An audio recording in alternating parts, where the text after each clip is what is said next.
Hi everyone.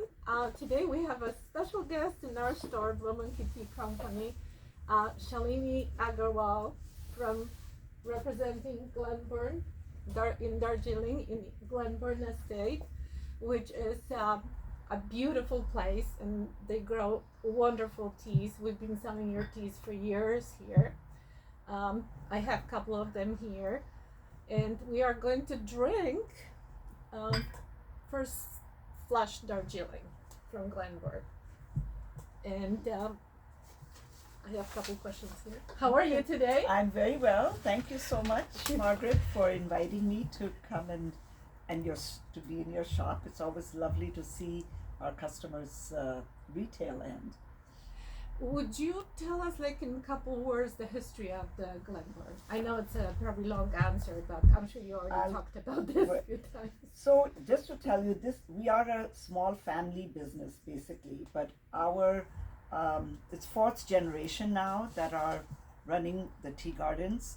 So my grandfather is the one who established tea back in the first tea he started with was in a small place called Dehradun, which no longer really has tea. It has a little bit of leftovers, but they used to have a lot of tea gardens in those days, and that's where we lived. But Glenburn was not from our older times. This was bought by our family in about 25 years ago. It used to be owned by a larger Indian company. And so, but the tea estate itself goes back to mid 1800s when tea gardens were first established in Darjeeling by the British. Yeah. We had no tea in India until the British brought it in. Because they needed that. They needed it because they were being challenged to get their tea from China. And, China, they were having, all their coffers were running dry and they had all kinds of issues. So they actually sent a spy into China, Robert Fortune, who went and got seeds and plants and it with great difficulty. And there's a great book about it, which is worth reading. But so that's how tea started in India in the mid 1800s. And Glenburn was established in that time. Right. Yeah. Glenburn is also a beautiful retreat. You have bungalow for Yes. guests. Yes, so the original, all tea gardens in India are fairly large. They're like, about 1,000 acres or so. And from the British times, because that's how they were set up. And they used to have bungalows where the managers who ran the tea estate stayed. So the original bungalows are still there in many of the tea gardens, and in ours, the one that's there was the original British bungalow. So 25 years ago, my niece, who got married into the family, she thought this would make a great Airbnb sort of deal. So she started it with just 4 rooms of the original that was converted in, with just upgrading the bathrooms and stuff. It didn't change the character of the place. And it did so well that they added 4 more rooms. That must be about 15 years ago now. And now we're going to double that because there is so much demand that there's never any room. But it is a beautiful It's spot. up high in the mountains, and when you go outside on the terrace, there's like clouds below, and it's Yes. like, especially like in the morning, and then you sit on the terrace, you drink wonderful tea, freshly picked. Yes, the tea you do get what's being grown and Yeah, I know. and processed, So, and but- always that fresh tea is very good. But the other nice thing from there is you see it's called the Kanchenjunga range, which is part of the Himalayan mountain range that is one of the highest over there. So you see the entire snow range from Glenburn. Snow Yes, in the snow Himalayas. Yes, you see the whole Yeah. snow mountains. This is the map of India. So just to show, this is where Darjeeling is. This is where Glenburn Yes. Estate is, and this is Nepal. This is Nepal. Nepal Yeah, and Nepal and Himalaya. China and Bhutan. Yeah, So it's very, Bhutan is there. it's in a kind of northern part of India. Yes. What kind of climate is there? Well, because the climate varies quite a bit. Tea there is grown from like about 1,500 feet all the way to nearly 7,000 feet. So depending on the tea garden, and I think there are 87 tea gardens there total. So depending on the tea garden's location, you have different, elevations and flavors. Yeah. So that's why tea from various different tea gardens in Darjeeling area will have very different flavors. But Glenburn is between like about 1700 through 3,500. Wow. Yeah. So it's still considered like a mid-range, lower mid-range, but there are gardens that are way up, higher up. I forget how good this tea is. Shalini, would you like? Yes. Yeah. And tell me if it's brewed correctly. Oh, I'm sure it's brewed well. First flash Darjeeling from us, Glenburn.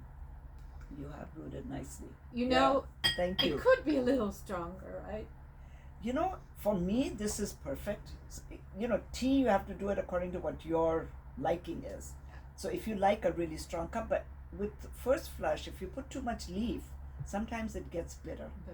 Yeah. Because it has It's very it actually astringent has tea. little green leaves in it too. Well, And it's green because the way it's processed. It's not actually, some people think it's kind of a green tea or mixed with green tea, but it's because it's got very light oxidation in the process. So when the leaf is brewed and you look at the leaf, it actually looks green. Yeah.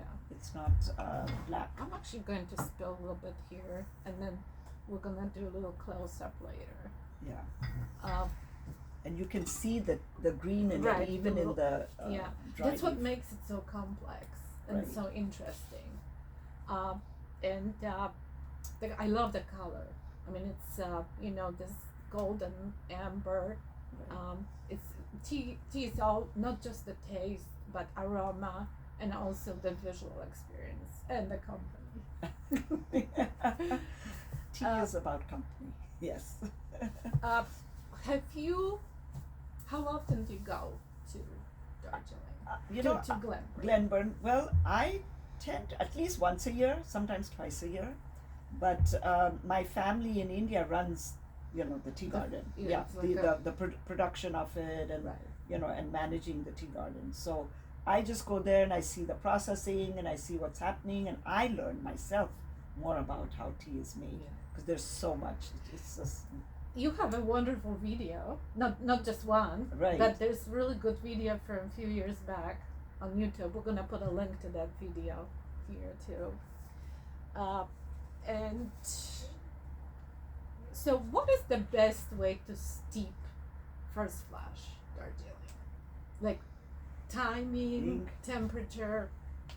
Well, I would say, again, because I ask our customers this too, and everybody brews it slightly different. But I would say most Darjeelings, like 205 Fahrenheit, is a good temperature. Mhm. And if it gets too hot, especially the first flush, you could burn the leaf a little bit because it is a little like delicate leaf. And I don't like to brew for 5 minutes. I like it like 2.5 minutes or so. Okay. Yeah, because I think it tends to get, but that's for my taste, tends to get a bit bitter otherwise. Right. Yeah. This can you re-steep? Can you steep one more Yes. First flush, you definitely, all Darjeeling teas, you can re-steep at least once more, and especially first flush. time? Sometimes Maybe even twice. 3 times. Sometimes three. When I drink first flush, I usually steep it 3 times. Yeah, and you still get the flavor. The other tea that we offer is called moonshine. Can you tell us a little more about moonshine? Darjeeling? And This looks almost like a white tea. well, because we thought it was a white tea when we made it. It still smells good. So moonshine is also a first flush, and first flush just means spring tea. If you're not familiar Right, with it's the term. a first crop. It's the first Pick. pickings, but it's not one picking, because as opposed to like China and Taiwan, where they may only do 4 or 5 pickings in the year, in India teas are plucked every like week to 10 days. Really? So it's like beginning of March, because in Darjeeling, because of the elevation, the tea plants are dormant in the winter. So no tea is produced, between December and February. 3 months, basically, the tea plants don't produce. March, when it starts getting warmed up and you get some rain, so we get the first flush teas. So moonshine is a tea that is made during the first flush time. So it'd be the month of March. Mhm. And it would be, we have tried to make it more in the oolong style instead of the traditional way of making tea in India, which is what first flush is made, where you'll see the leaves are actually broken in the processing. They're not full Right. leaves. This is smaller. Right. Whereas moonshine is more full leaf. You can see that's why it's the big wiry kind of leaf, and also it's got a lot of mostly it's not silver needle, because silver needle is also very, like with a lot of white in it. And usually just the buds. Just the buds. This one is the two leaves and a bud, but it's still, it's very delicate leaf. It's processed lightly. It's hardly oxidized. So when we had first made it, we tried to enter it just a little as a white tea, because we thought it was a white tea. Yeah. And then experts from that judge tea said no, it's got some oxidation, so it isn't a white tea. There's a tea judge. There is tea judges in this world. Yes. Experts. Yeah, so it is still a first flush. It's but it is nearly like a white tea. Yeah. Great. And then we also have autumn green. Are we still able to get this tea from you? Yes. So that's like a late pick, like Right. late in the season. In the season, yeah. And Autumn it's, green would green be tea. autumn generally is. See, the main seasons there are the spring, Mm-hmm. which is through March and mid-April. Then you have the summer teas, which is when second flush teas are made, which is also very, very I popular. love second flush. Yeah, because they're it's- stronger tasting. Right. It's And- probably the most popular is second flush from Darjeeling. And then you have monsoon. See, we have a monsoon season. So it rains like 2.5 months non-stop. What months? It's from the end of June, and then July, August, and then Mhm. September is when monsoons start going away, and then fall.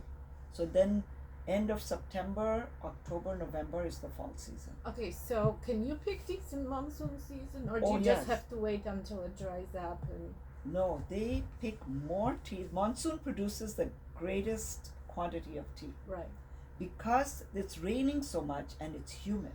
So it's ideal conditions. So you get a lot of production of teas. Only because there's so much rain, the flavor is a little not as strong, Strong. not as concentrated. not as right. concentrated, because it's just the way there's so much water. Mhm. But it has a very good flavor, and many people love the monsoon teas. It's nice, mellow. It's mellow. mellow. Yeah, mellow tea. Yeah. Yeah. And we do produce a lot of green tea in the monsoons as Mhm. well.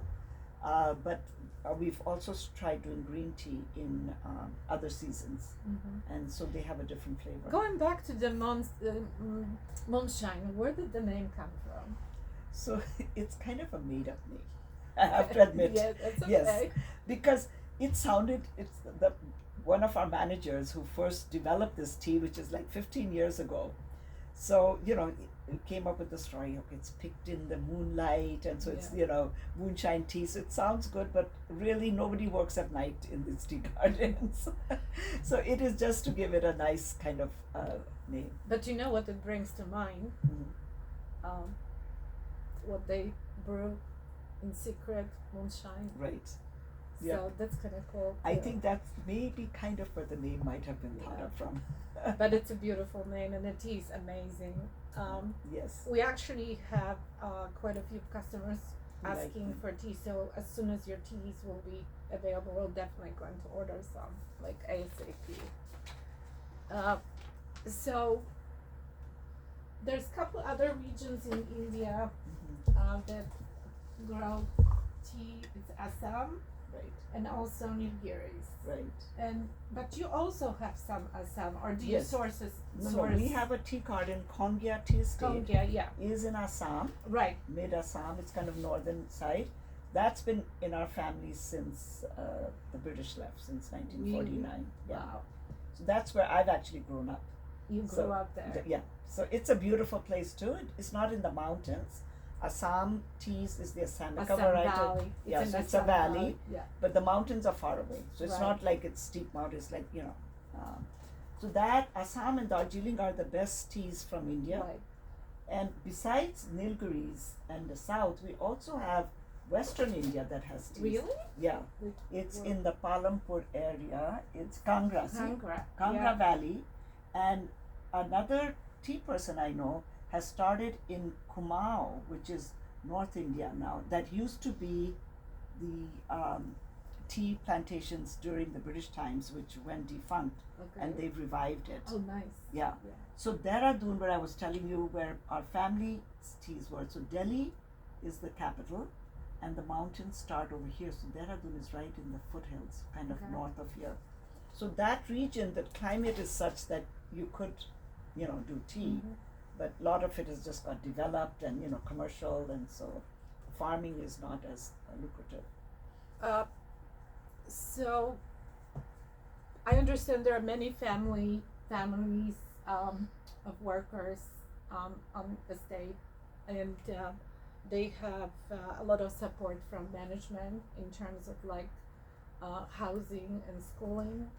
Right. Is that correct? Yes. So the way the tea plantations are set up, the labor, when the British set it up, there was no labor in these areas. So they were imported. So in Darjeeling, they're all Nepalis, basically. really? They're labor Okay. from Nepal. So they stay in villages within the tea estates with their whole families. Mhm. And they have to have one person working in the The business state. Mhm. to be able to stay there. Okay. So then they get their housing. Schooling You mean is, they get a free housing? yes, they Oh, get free wow. housing. I'm going. which is kept up by it has to be maintained. Yeah. So there was a law passed after the British left. It was called the Plantation Act, by the Indian government, which established the benefits the tea workers should have. So this was part of it, and they have medical. They do have, the schools are provided, but the government provides the schools. Mhm. But like Glenburn gives more, enhances it. Right. They give, and we have students sponsored by various foreigners and guests that come.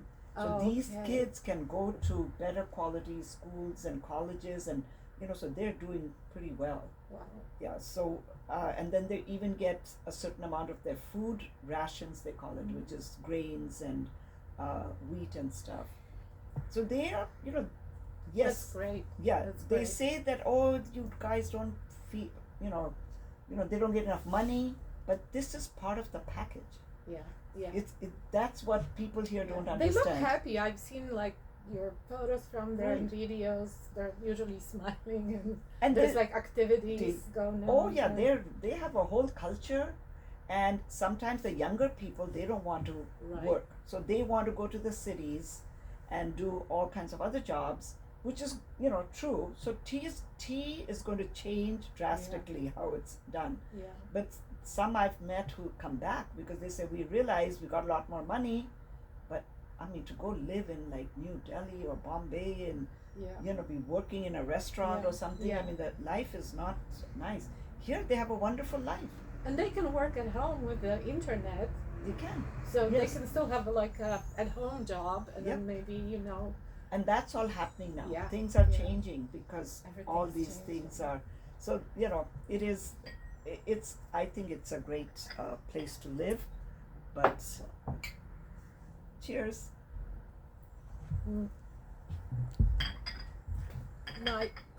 probably one of the last questions. Okay. Do you put milk in your tea? Not in Darjeeling tea. Darjeeling tea is the taste of the liquor, but it is up to taste. So maybe like first flush, if you put milk, you've destroyed the tea. Yes. Right. But maybe a second flush, if you make a strong cup, you could put a drop. But do you? Personally, I do not. Personally, I do neither. not. Yeah, and Assam teas, I definitely add a little A milk, little. except for the golden tips, which tastes very good on This its own. was the best tea we've had Right. from you. It Yeah. was amazing. I'm pretty sure we ran out already, but do you Yeah. still have it? We have a very little bit left Alright. right now because the new shipment is supposed to come from India with this year's But teas. it will It will eventually come. Okay, Yeah, good. it will come. Yeah. Okay. Right. Would you like to add anything else? Well, you've covered a lot. Now this, I think teas from Darjeeling, especially, they are very unique. You don't get this flavor from any other part of the world because it's because of the terroir that's there. And so hopefully everybody will keep enjoying Darjeeling teas because they need to have more production and more prices paid for their teas. Otherwise, it's not going to, be a good for the industry. it's worth. I mean, the price is still reasonable comparing to other beverages, and Right. the Darjeeling teas, and of course we have a lot of very positive feedback, including my own, that Glenburn teas are superior quality. But so I'm so thankful that you could come here and visit with us, and it was a real treat, Charlene. We've been friends for years, and we meet at all different tea expos, and we are in contact a lot. And she's very passionate, as you can tell. Hopefully, your company will thrive, and you have some new generation now trying to take over. So, thank you so much. Thank you for coming. Well, thank you, Margaret. Always a pleasure to meet you. And Do you like my cups? Yes, and I love your tea Because setup. the glass is nice. It is, yes, and I your don't know teapot if is people do nice this too. with tea. What We do it. You do it? Yeah, of course. I always say cheers with tea. Okay. What about? Are we supposed to hold this? You can. I guess it's the more, the proper British way to drink tea. Have you had tea with? With what? With the Queen? Not as yet. And no more queens. Keep your pinky out. Oh, that's right. No. That's what he's saying. Yes, but Nah. it's hard to hold the cup. I am You just. have to really balance to do that. I don't know how they did it. I'm just hoping to go there and I stay in your bungalow. You should And come is it soon. true that people are even discouraged from using internet, and there are like books around more so to use? Well, the thing is there internet? There is, but it's very limited. And it's not only because it's not that we don't want it there, it's just because it's in the mountains, it's remote, so it's getting better, but until recently, you could not really do the internet, yeah. But that's a good thing. And there's no TV in the rooms. Right. Books and Books. games. Books and games, you walk the tea estate, there are beautiful hikes to go. There's a Yes. river that runs at the bottom. So, I mean, it's such a wonderful place. Why would you want to be on your device? Yes. Right? Unless you're watching this video. Unless you Thank you so much. I Oh. appreciate it. Thank you.